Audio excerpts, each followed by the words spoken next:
Hey Steve, okay, so we're doing our static stretch, which you're gonna do on Thursdays after your interval day.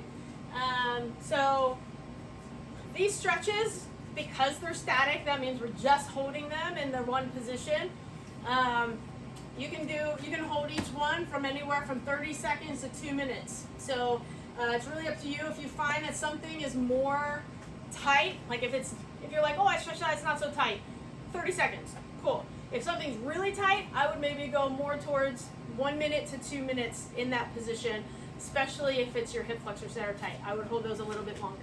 So the couch stretch is you're gonna come up against, so literally you can do this all at your couch or at your bed or whatever is comfortable for you.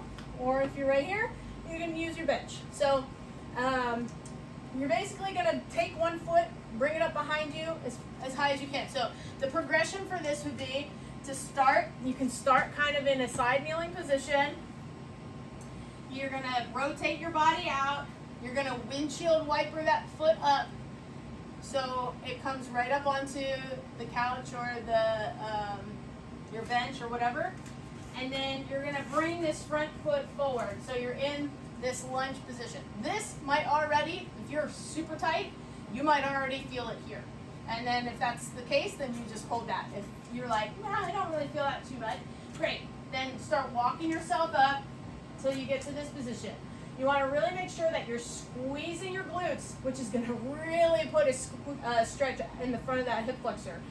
And then you're trying to just come up as high as you can with that. But you want to keep your ribs down and your glutes squeezed. And that's what's going to really give you the stretch that you need here. So you're going to hold that for, like I said, 30 seconds, anywhere from 30 seconds to 2 minutes. You can add an arm reach up. You could bring that. You could almost do like a elbow, this elbow reaching towards the sky as this elbow pulls down towards the ground, or you reach that opposite arm down towards the ground, you can do that. But basically, our main goal is just really breathing. You shouldn't ever be in a stretch position where you're holding your breath. You want to relax into that position and take nice, full, deep breaths, because on the exhales is where your body like tells itself it's okay. So, and it really helps to relax a little bit more. So we're holding that, you'll do that side, switch, do the other side. Then you're gonna come to your hamstrings. So you're gonna use that couch or chair or bench or bed or whatever you have that you're using, and we're gonna do hamstrings. So we place our leg up on that, leg is straight. We're gonna pull that hip back and then lean our chest forward. And that's gonna give you a nice stretch there. My goal, I don't care how far you reach your hands. That's not important to me, because people be like, oh, I can touch my toes. But that's really just using your back to get there. That's not my point. I want your leg to be perfectly straight. I want you to pull your hip to the back behind you, so that really gets that stretch. And then you're leading with your chest. Don't round your back at all. Lead with your chest, and now you're really gonna feel that hamstring stretch. You can rotate your body, you can rotate your chest to the right. That will hit your outside hamstring. You can come to the center, which will hit the middle. And then you can come to the inside, and that'll hit more the medial hamstring. So you want to hit all three within that time frame of your 30 seconds to a minute. If one of those three feels tighter than another, then hold that a little bit longer. And then switch sides and do the same thing on the other side.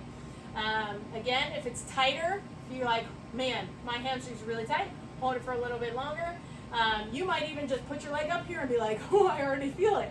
That's okay. Then just hold that position. And you don't have to do anything else. And just rotate the upper body to hit the different angles, and that's fine. So that's your hamstrings. Then we're going to go to our glutes. So again, this one is a little bit easier if you have a higher, like if you use it on your bed. You could do this, might be a little bit easier. Since this is going to be a little bit lower for you, you can come and kind of do this position, or you can just do that pigeon stretch on the ground. So you could either do this stretch, it's like a pigeon stretch, but with your leg up high, so you can use your hands to lower and give you as much resistance or whatever. The other option is to come down onto the floor and doing that glute stretch here. So your pigeon pose, so you just have that leg kind of in a 90 degree in the front and you're walking that leg back. And then the third option for glute is to just lay on your back, cross the leg over, reach through, and pull your knee towards your chest. And you can hold that. You can give it a little rock from side to side, and that feels really nice. So any of those three glute stretches, and of course we always want to make sure whatever we do on one side, we do on the other side. And this is just a good time to really check in also and just check to see, hey, does my one hip feel tighter than the other? Does my one hamstring feel tighter than the other? Or are they equally tight? Or, wow, my hamstrings are way tighter than everything else in my body, or whatever. It's a good time to kind of check in with that to figure out what some contributing factors might be into some of the issues that you're having. So the next one is our IT band. So we're going to take our right leg, stick it behind, take our left leg and cross it in front, and then we're going to reach our right arm overhead. So for this, we're keeping that foot down, we're pushing our hip out to the side, and we're reaching as far up as we can through our hand. Another option people like to do is coming over to this, and let's see, I would do it this way though. So you can, this one I would have my left leg behind, right leg stands in front, you come over to a wall or something that you can hold on to, and you just kind of shift your body out that way. That's going to stretch your IT band. If you kind of lean a little bit more forward, it's going to stretch your QL, that's in your lower back. So you can kind of play around with either of those, but the goal is to really reach through your fingertips and reach down through your foot, so you get a nice lengthening of all the fascia down the side, the whole side of your body. The next one is our calves. So come up to a wall, bring your toes up as high as you can on a wall, and then rock yourself forward, and then you can go straight ahead. You can rotate the hips and shoulders one direction, rotate the hips and shoulders the other direction, come back to the center, and then you can do the same thing with a bent knee. So you kind of bring your knee forward, you can bring it towards your pinky toe, bring it towards your big toe, or like wiper it back and forth, and that will hit the soleus, where straight knee will hit the gastroc. Okay, and again, you'll do both sides, making sure you stay even. Whatever you do on one side, do on the other. Hips rotate, one side, the other side, straight forward, and then do the bent knee, and towards the pinky toes, big toes, wipers, and then we go to our lats. So you have two options here for your lats as well. So one is just putting your hands on whatever object you're using, sit your butt back as far as possible, and then almost like dip your armpit down to the ground and maybe on an angle a little bit, which is going to get that nice stretch through here. And you can do both sides for that. The other option is coming up against a wall, or like holding something that's high, but putting your arm up high, and then you're going to kind of just sink down. So if you have your arm up on a wall, you're almost going to just sink down and lean that armpit into the wall, kind of like our IT band stretch, but this time you're walking that arm up as far as you can as you do that. You can do that here too.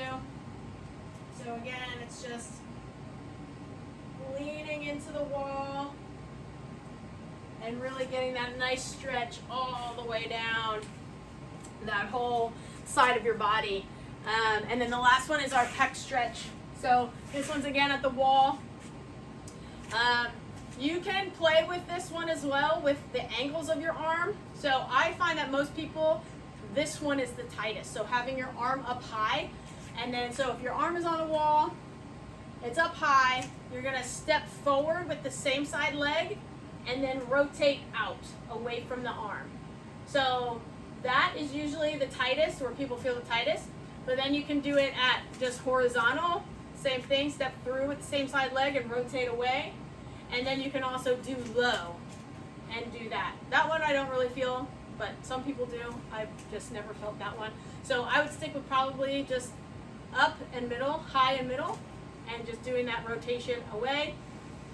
Again, doing those deep breaths, keeping your head in line as you hold it and feel that nice stretch, and then doing the same thing. So again, my left arm's up on the wall, I step forward with my left leg and then rotate away from the wall, and you get that nice stretch, and you can do high and or medium to get that stretch there. So those are your static stretches to do on Thursdays, and don't forget to breathe through them.